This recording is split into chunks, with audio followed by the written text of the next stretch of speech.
All right, welcome back to the channel again this week, ladies and gentlemen. And today we're going to kick off with a warning that has just been given to the UK and Europe from Qatar and also Saudi Arabia. And of course, it involves energy usage. So the warning is for the citizens, I would say, more than the leadership or the politicians of the country. This just keeps building and building on top of what we keep seeing. So the ESG, environmental, social and governance, as well as the destruction of energy, moving more towards a renewable energy future. So let's get straight into the shared screen here and let's go over a couple of these articles. Let's begin then with this Bloomberg article. Qatar warns Europe of gas shortages in switch to renewables. Qatar warns that governments' energy transition policies will discourage investment in fossil fuels and lead to scarcities of natural gas in the coming decade. Key word here is decade, including in Europe. There's going to be a big shortage in gas in the future, predominantly because of the energy transition push that we'd say is very aggressive. Keyword on aggressive. Saeed Al-Kaabi, Qatar's energy minister, said at the Qatar Economic Forum in Doha on Tuesday, economic stability and environmental responsibility are not mutually exclusive. You have to have both. His comments were echoed on the same panel by his Saudi counterpart, of whom we've talked a lot about him recently, of Saudi. So he said policymakers in the UK and elsewhere, so he's talking about Europe, USA, etc., had their blinkers on. They are overly optimistic about how quickly oil and gas can be phased out and replaced by renewables and cleaner energy. Now, I want you to pay attention to this paragraph here where they're talking about gas prices slumping in Europe. And we talked about the self-sanctions, which we've talked about a lot of times, where the continent, i.e. the European continent, made the decision to cut supplies to nations such as Germany. So that was the sanctions against Russia going into Ukraine. So we've talked about that a lot already, no need to go over that again, but this is quite interesting.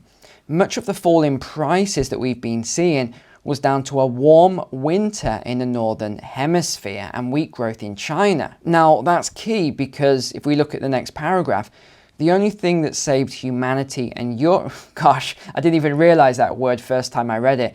The only thing that saved humanity. I think that's a little bit alarmist to use that word, but okay, let's run with it. This year was a warm winter and the slowdown in the economy worldwide. If the economy comes back in 2024, the worst is yet to come. So he's talking about both the opening up of the economies and if we have a freezing cold winter in Europe towards the end of this year. Qatar is one of the world's biggest producers of liquefied natural gas, aka LNG.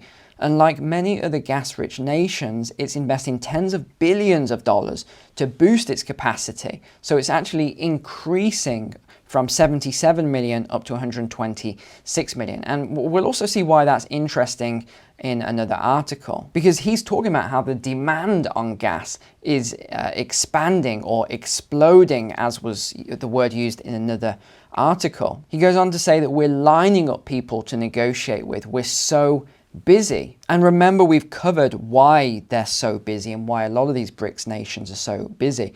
And that is because they've started doing a lot more trade amongst one another. Now you'll see why all of this connects together in a moment, but we just had this CNBC article come out today as well. Oil giant Shell braces for shareholder revolt over climate plans after record profits. I've highlighted this line here because it says Shell is aiming to become a net zero emissions business by 2050. Are they really? Very, very doubtful in my opinion. So Shell have had somewhat of a shareholder revolt over the last few days, where a small number of shareholders have tried to enforce this climate resolution 26 so that Shell would come in line with the landmark Paris Agreement to cut their carbon emissions by 2030. So what that means is cutting emissions by 45%, so it only would give them about 6.5 years. Of course, Shell have said to all the shareholders not to vote in favor of it because it will affect profits. And that is the key thing here, and why I don't think that they are going to hit this target by 2030, 2040, 2050, because their profits are based on energy which is not from renewable energy. In fact, if we look at this line here, Shell actually reported its highest ever annual profit of nearly $40 billion, which was for last year, 2022. And yet what happened to us? We ended up with higher energy prices. But this is the article I thought was one of the most interesting before we go on to rice farming and a few other things which you'll find quite interesting. This is from the Wall Street Journal, and ironically, I only talked about these things on Friday's Walk and Talk and the shareholders in this technology. So this is being pushed very, very heavily, these giant fans basically, which remove carbon from the atmosphere. So the headline reads that JP Morgan makes one of the biggest bets ever on carbon removal. And this is, being touted a lot, and they're going to be removing huge amounts of carbon from the atmosphere. So as usual, I just did a very simple calculation, which once I did that calculation, it was quite obvious what was actually going on. So they've agreed to invest more than $200 million to purchase carbon credits from several companies in the industry. We're jumping in the pool all in, said JP Morgan's head of sustainability. But when we actually get into this, it's not what it seems. JP Morgan is also among the largest financiers of both fossil fuels and clean energy. So it's a bit like during previous wars where certain people would fund both sides of the war. And it was only last week we talked about how the bank has been criticized by Republicans for giving priority to ESG rather than profitability for the pension holders and the shareholders. And that's why West Virginia actually banned JP Morgan from doing business with the state last year. And that was all about ESG, and said that it was damaging, as it were, the coal industry. So this big investment they're doing then, how much will it actually remove? Well, it says that it's going to remove 25,000 metric tons of carbon from the atmosphere over 9 years. So when you actually put it into context over 9 years, it's actually not that much at all. And in fact, when we compare this to, and I don't like this website, by the way, it's called ourworldindata.org. So manipulated, these figures. But let me show you anyway. These are the CO2 emissions according to them. And the world puts out over 35 billion tons of CO2 per year. And of course, they claim that it's CO2, which is the biggest contributor to heating the earth. They don't take into account any other factors, of course. So if we just do a really simple calculation then, and you take that 35 billion and you divide it by, I think it was, 25,000 tons. Well, in fact, the number is so tiny as a fraction of even 1% that it's not worth calculating. So all of this talk about them being, the biggest contributor to removing carbon from the atmosphere and all this other stuff is just not true. This is simply playing the game to get more investment so they can push what they are pushing. And even if you look at Microsoft, which is obviously pushed by Bill Gates, they're not removing that much either. Here's JP Morgan, here's Microsoft.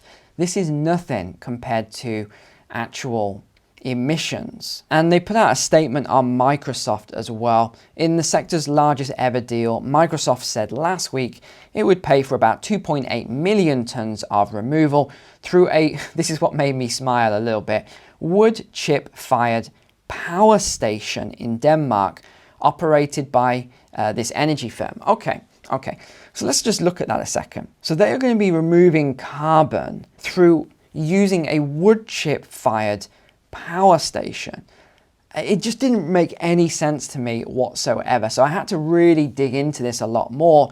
and to find out what exactly they meant by this. And I then found this article, which was somewhat linked, all about biochar, which if you've ever studied farming, or should I say ancient farming in the Amazon and things like this, you may have seen this documentary where they used to create huge yields by using a combination of this biochar with other things. So in effect, without reading this entire article, that is what Microsoft is kind of investing into, but the whole premise is based on the fact that this biochar stays in the earth for hundreds or thousands of years when it's used for farming. That is never going to happen. So all of this stuff that they're talking about here and all this removal is a moot point, really. It's irrelevant because this is no way going to stay in the ground for farming for hundreds or thousands of years. Now, the other one doing the round at the moment has been coming out from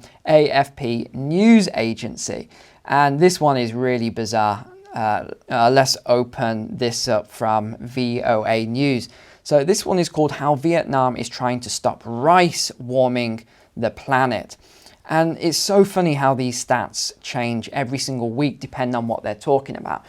First of all, it was 40% of emissions come from cows, then it was 30% come from sheep, and then it was 20% come from this, and 10% comes from that. Then it was 70% comes from airlines. Then it was 45% come from cars. I mean, I'm no genius, but if you add that up, I'm pretty sure it goes over 100%.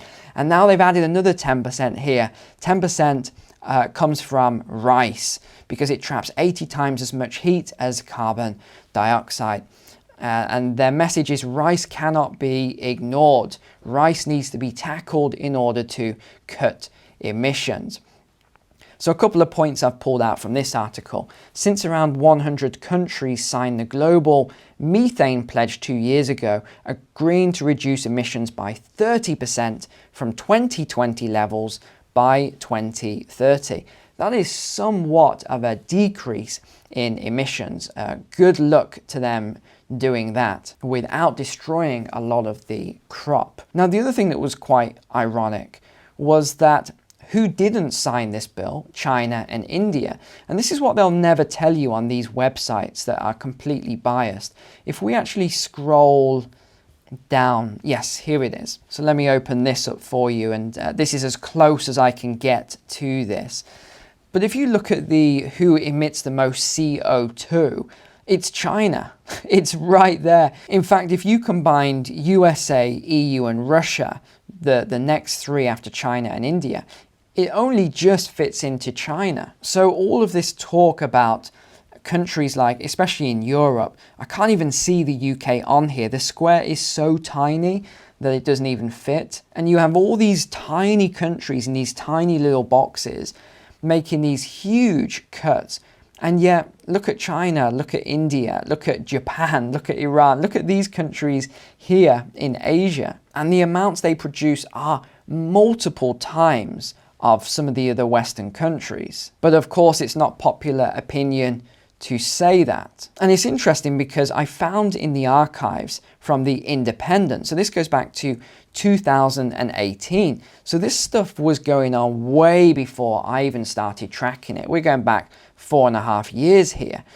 Rice farming up to twice as bad for climate change as previously thought. Study reveals. What is this study? They never put it in here. And then again, different statistics, again, 45 times higher this time. So we keep hearing 10% here, 80 times there, 45 times there. You would have thought at this point that these groups would start working together and just making sure their numbers align. Scientists at the US-based advocacy group, the Environmental Defense Fund, suggest, again, the word is suggest, the short-term warming impact of these additional gases in the atmosphere could be equivalent to 1,200 coal power plants. Now, another thing you always want to look at whenever you're studying anything that's science-based is they use words like could be and suggest.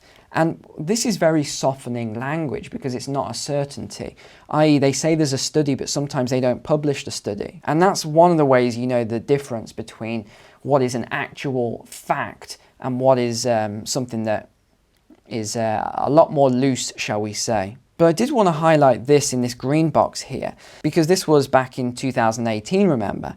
Past estimates have suggested that 2.5% of human-induced climate warming can be attributed to rice farming. So here they're saying it's only 2.5%. They then go on to talk about this new gas, which is going to be the next big one, I would guess, and this is nitrous oxide. So they're sort of just jumping from one gas to the other. And I actually remember going back a couple of years when I was talking about, well, all of this sort of stuff. People said, well, Neil, I'm not affected by this. This doesn't make any difference to me.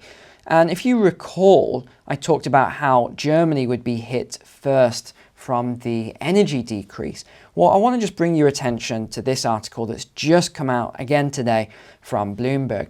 Eurozone factories flounder with activity shrinking at fastest pace since the pandemic. Eurozone manufacturing activity shrank this month at the fastest pace, threatening to sap momentum from an economy driven by services. An index based on surveys of purchasing manager across the region unexpectedly, no it wasn't unexpectedly, dropped to 44.6 in May, further below the 50 level that indicates contraction. So that is 10% below actually. So that is pretty severe. Now this is what I wanted to show you here. The report adds to mounting evidence that the manufacturing woes of Germany, Europe's biggest economy, are an increasing drag on the wider region. So there we go. It took 18 months for that forecast I made to actually come into play, but we are now in the midst of it. It chimes with a survey released Monday by the DHIK business lobby, which pointed to zero growth there this year as companies see no evidence of a pickup taking hold. And it's not just Germany that's starting to suffer. If we look at the UK households with communal heating facing 350% rise in energy costs. I mean, that is staggering, 350% rise. Residents in council homes and private flats with communal heating systems are experiencing a nightmare rise in their energy bills, with households scrambling to fund increases of up to 350%. Now, this is already on top of increases we've previously seen. An estimated 480,000 households, and this is just in the UK, a very small country, by the way, are affected. The article goes on to say which house some of the lowest income families in the country. The cost of living scandal, good word to use for it, is having a devastating effect on our communities. Meanwhile, the £400 given by the government to every household to cushion the blow last winter is no longer available. So we're seeing all sorts of percentage increases, right from this estate in East London up 250% through to others which are much higher than that.